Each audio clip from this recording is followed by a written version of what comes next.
Halo teman-teman, perkenalkan nama saya Grace Andrati dengan NIM 2007010171. Saya dari Prodi Ilmu Kesehatan Masyarakat Universitas Nusa Cendana Kupang. Tujuan pembuatan video ini untuk memenuhi tugas EPTM atau Epidemiologi Penyakit Tidak Menular yang diampuh oleh Bapak Soleman Landi, SKM SMC. Saya di sini akan menjelaskan tentang beberapa penyakit. Yang pertama yaitu kanker payudara. Untuk kita lihat lebih jauh tentang kanker payudara ini, kita perlu mengetahui terlebih dahulu pengertian dari kanker payudara itu sendiri. Kanker payudara merupakan kanker pada jaringan payudara. Kanker ini dapat tumbuh jika terjadi pertumbuhan yang abnormal atau tidak normal dari sel-sel payudara yang mampu membelah diri dengan cepat, yang kemudian membentuk benjolan atau massa. Dapat kita lihat pada gambar ini, terdapat payudara yang normal dan terdapat payudara yang tidak normal. Untuk payudara yang normal tersebut dapat kita lihat tidak ada benjolan atau pertumbuhan yang abnormal dari payudara, sedangkan payudara yang sudah terkena kanker payudara terdapat benjolan-benjolan di sekitar payudara.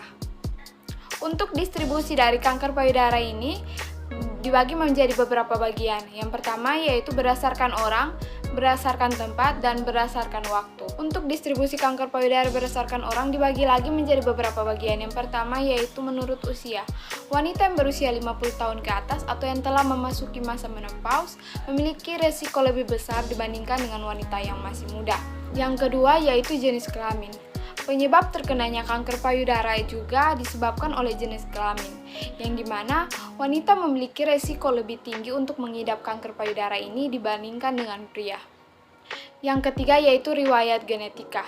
Seseorang dicurigai mempunyai faktor predisposisi genetik apabila penderita menderita kanker payudara sewaktu berusia kurang dari 40 tahun, dengan atau tanpa riwayat keluarga serta menderita kanker payudara.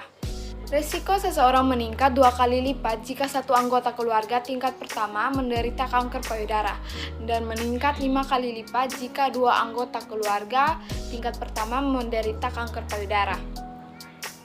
Selanjutnya yaitu berdasarkan makanan. Makanan yang berlemak dan berprotein tinggi tetapi rendah serat menjadi pemicu timbulnya kanker. Selain itu, makanan yang dibakar, diasinkan, dan diawetkan juga bisa menjadi pemicu timbulnya kanker. Distribusi kanker payudara yang kedua yaitu berdasarkan tempat. Untuk distribusi kanker payudara berdasarkan tempat ini, faktor lingkungan berpengaruh karena berbagai zat telah terbukti bersifat pemicu kanker, termasuk karbon monoksida, formaldehid, benzen, arsenik, asbestos, aflatoksin, dioksin, merkuri, karbon monoksida atau CO, dan lain sebagainya. Sebagian besar karsinogen tersebut muncul adalah akibat perilaku seperti merokok, asap kendaraan bermotor, dan pembakaran sampah plastik. Yang kedua yaitu bahan kimia. Bahan kimia bisa menjadi pemicu timbulnya kanker seperti gas, limbah dari kendaraan bermotor, zat berwarna seperti anilin, serta zat pengawet, alkohol, dan obat antimetabloid. Distribusi kanker payudara yang ketiga yaitu distribusi kanker payudara berdasarkan waktu. Kanker payudara umumnya menyerang pada wanita yang berusia 40 tahun karena perjalanan penyakit kanker tersebut memakan waktu yang cukup panjang. Mulai dari fase induksi antara 10-15 tahun untuk berkembang, fase in situ antara 3-5 tahun, dan berakhir pada fase diseminasi yaitu 2-5 tahun. Berdasarkan fase perkembangan, sel kanker akan berkembang kurang lebih 18 tahun untuk menjadi sel kanker. Selanjutnya yaitu frekuensi dari kanker payudara. Untuk frekuensi kanker payudara di dunia, kanker payudara menduduki ranking kedua berdasarkan National Cancer Institute 2017. Proporsi kanker payudara sebesar 15% dari semua kasus kanker baru, dan proporsi kematian karena kanker payudara sebesar 6,7% dari semua kematian dikarenakan kanker payudara ini. Menurut Global Cancer Observatory 2018, kanker merupakan penyakit yang menyebabkan kematian yang jumlah terbanyak kedua di dunia. Diperkirakan 9,6 juta penduduk yang meninggal dunia karena kanker pada tahun 2018. Umumnya, kanker payudara adalah satu kasus yang angka kejadian tertingginya mencapai 58.265 kasus. Dan sekitar 16,7% jumlah dari total kasus kanker secara menyeluruh, menurut Depkes 2019. Yang kedua yaitu frekuensi kanker payudara di Indonesia. Dari data Global Cancer Observatory 2018 dari World Health Organization atau WHO menunjukkan kasus kanker yang paling banyak terjadi di Indonesia adalah kanker payudara, yakni sebesar 58.256 kasus atau 16,7% dari total 348.809 kasus kanker. Kanker serviks atau leher rahim merupakan jenis kanker kedua yang paling banyak terjadi di Indonesia sebanyak 32.469 kasus atau 9,3% dari total kasus. Kementerian Kesehatan atau Kemenkes menyatakan angka kanker payudara di Indonesia mencapai 42,1 orang per 100.000 penduduk. Rata-rata kematian akibat kanker ini mencapai 17 orang per 100.000 penduduk. Sementara itu, angka kanker serviks di Indonesia mencapai 23,4 orang per 1.000 penduduk. Rata-rata kematian akibat kanker serviks mencapai 13,9 orang per 100.000 penduduk. Untuk frekuensi yang ketiga yaitu frekuensi kanker payudara di NTT. Menurut data Badan Pusat Statistik atau BPS Provinsi Nusa Tenggara Timur, kapasitas penduduk NTT pada tahun 2013 sebanyak 4.953.967 jiwa dengan data presentasi penduduk miskin sebanyak 1.006.900 jiwa. Provinsi Nusa Tenggara Timur menduduki peringkat ke-22 dari 38 provinsi dengan angka kejadian kanker sebanyak 4.972 kejadian kanker sepanjang tahun 2013. Kanker payudara merupakan kanker dengan angka kejadian dan kematian tertinggi untuk kalangan wanita di NTT, yaitu sebanyak 1.252 angka kejadian, dan dilanjutkan dengan kanker serviks yaitu presentasi penderita sebanyak 1.002 angka kejadian. Faktor risiko dari kanker payudara itu sendiri terbagi menjadi beberapa bagian, yaitu yang pertama, faktor yang berhubungan dengan diet yang berdampak negatif seperti peningkatan berat badan yang berlebihan terutama setelah menopause, peningkatan tinggi badan yang cepat pada masa pubertas, makanan cepat saji yang banyak mengandung lemak jenuh dan makanan terlalu manis, minuman beralkohol. Untuk faktor hormon dan faktor reproduksi, seperti haid pertama pada usia muda atau kurang dari 12 tahun, melahirkan anak pertama pada usia lebih tua atau di atas 35 tahun, menopause pada usia yang lebih tua atau di atas 50 tahun, pemakaian kontrasepsi oral dalam waktu lama atau lebih dari 7 tahun, infertilitas atau mandul, tidak menikah, dan tidak menyusui anak.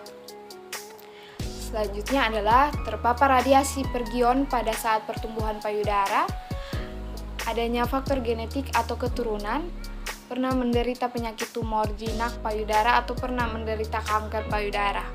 Untuk klasifikasi dari kanker payudara, untuk klasifikasi yang pertama yaitu karsinoma duktal in situ, adalah jenis kanker payudara non-invasif yang bermula di dalam jaringan saluran susu atau duktus. Kondisi ini tidak mengancam nyawa dan masih bisa disembuhkan. Namun, bila terlambat mendapat penanganan, maka kondisi ini bisa berkembang menjadi kanker payudara invasif. Yang kedua yaitu karsinoma lobular in situ atau LCIS. LCIS ini terjadi karena adanya pertumbuhan sel abnormal atau tidak normal di dalam jaringan lobus payudara. Klasifikasi yang ketiga yaitu karsinoma duktal invasif. Untuk jenis kanker ini dimulai dari bertumbuhnya sel-sel kanker di saluran susu atau duktus. Dari lokasi tersebut, sel kanker mengganas sehingga menerobos dinding saluran dan akhirnya menyerang jaringan payudara lain di dekatnya. Untuk klasifikasi yang keempat atau karsinoma lobular invasif.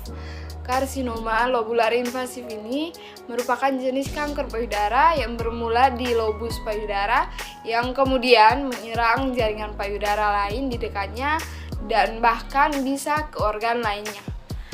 Gejala dari kanker payudara ini sendiri, yang pertama gejala dan tanda dini kanker payudara yang dikeluhkan penderita yaitu berupa benjolan yang dapat dirasakan oleh penderita. Benjolan awal ini tidak menimbulkan rasa sakit, tetapi membuat permukaan sebelah pinggir payudara tidak teratur. Semakin membesar kanker pada payudara membuat benjolan yang menempel pada kulit sehingga menimbulkan borok. Gejala kanker payudara lainnya dapat ditemukan berupa benjolan pada ketiak, perubahan ukuran dan bentuk payudara, keluar cairan darah atau berwarna kuning sampai ke hijau-hijauan yang berupa nanah. Ditandai juga dengan puting susu atau areola atau daerah coklat di sekeliling susu payudara yang tampak ke arah dan puting susu tertarik ke dalam atau terasa gatal. Untuk patofisiologi dari kanker payudara ini sendiri, yang pertama yaitu fase inisiasi. Pada tahap ini terdapat suatu perubahan dalam bahan genetik sel yang dapat memancing sebuah sel menjadi ganas. Yang kedua yaitu fase promosi. Pada tahap ini suatu sel yang telah mengalami inisiasi akan berubah menjadi ganas. Dan pada fase yang ketiga yaitu fase metastatis. Pada fase ini menuju ke tulang merupakan hal yang sering terjadi pada kanker payudara. Pencegahan atau langkah yang dilakukan untuk mencegah kanker payudara ini dapat berupa pencegahan primer. Untuk pencegahan primer ini payudara merupakan salah satu wujud promosi kesehatan karena diterapkan pada orang yang sehat melalui upaya menghindarkan diri dari keterpaparan pada beragam faktor risiko dan menerapkan pola hidup sehat. Pencegahan primer ini juga bisa berupa pemeriksaan sadari atau pemeriksaan payudara sendiri. Pencegahan kedua yang bisa dilakukan yaitu pencegahan sekunder. Pencegahan sekunder diterapkan terhadap individu yang ada risiko untuk terkena penyakit kanker payudara. Pencegahan sekunder diterapkan dengan menerapkan deteksi dini. Untuk pencegahan yang ketiga yaitu pencegahan tertier. Pencegahan tertier ini kebanyakan diarahkan pada individu yang telah positif menderita kanker payudara. Pencegahan tertier ini penting untuk meningkatkan kualitas hidup penderita serta mencegah komplikasi penyakit dan meneruskan pengobatan. Sekian penjelasan dari saya tentang kanker payudara. Mari kita menjaga dan merawat diri kita untuk kita dapat terhindar dari berbagai penyakit, terutama dari penyakit kanker payudara.